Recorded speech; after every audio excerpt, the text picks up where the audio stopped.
Maxi Maxwell channel को स्वागतम सुस्वागतम। మహేష్ తో ఇష్టం, పవన్ తో కష్టం. బాహుబలి సిరీస్ లో 5 సంవత్సరాల పాటు అవిశ్రాంతంగా శ్రమించి విజయం సాధించి విశ్రమించిన Tollywood star director SS Rajamouli ప్రస్తుతానికైతే ఖాళీగా ఉన్నారు. ఓ ఇంటర్వ్యూలో రాజమౌళిని విలేకరులు ఓ ఆసక్తికరమైన ప్రశ్న అడిగారు.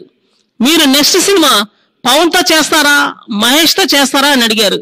రాజమౌళి వెంటనే నేను మహేష్ తో అయితే చేస్తాను, అతనైతే కంఫర్ట్ గా ఉంటాడు అని ఏదో అరటికాయ ఒలిచినంత ఈజీగా చెప్పేశాడు.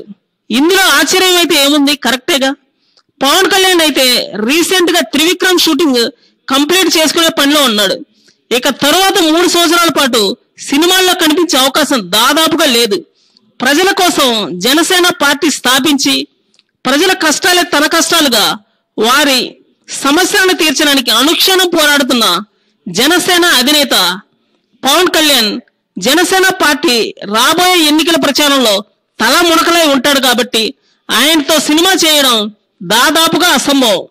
త్రివిక్రమ్ కి 60 రోజుల కాల్ షీట్లు ఇచ్చి తన షూటింగ్ ముగించాడు పవన్ కళ్యాణ్.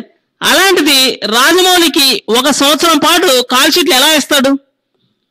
అదే మహేష్ బాబు అయితే ఎప్పుడైనా షూటింగ్ కి వస్తాడు, ఎన్నాళ్ళైనా చేస్తాడు. పైగా రాజమౌళితో మహేష్ ఇంటరాక్షన్ కూడా చాలా ఎక్కువ ఉంది కాబట్టి సూపర్ కంఫర్ట్ గా ఉంటుందని ఓ మాటలో తెలియజేశాడు. కాబట్టి బాహుబలిని మించి జేమ్స్ బాండ్ సినిమా ఏదో మళ్ళీ మహేష్ హీరోగా రాబోతుందన్నమాట. మహేష్ అభిమానులకు అన్ని పండుగలు ఒక్కసారే ఎలా ఉంటాయో అలా ఉంటుంది ఈ మూవీ చూస్తే. మరికొన్ని సరికొత్త వార్తల కోసం ఈ ఛానల్ సబ్స్క్రైబ్ చేయండి.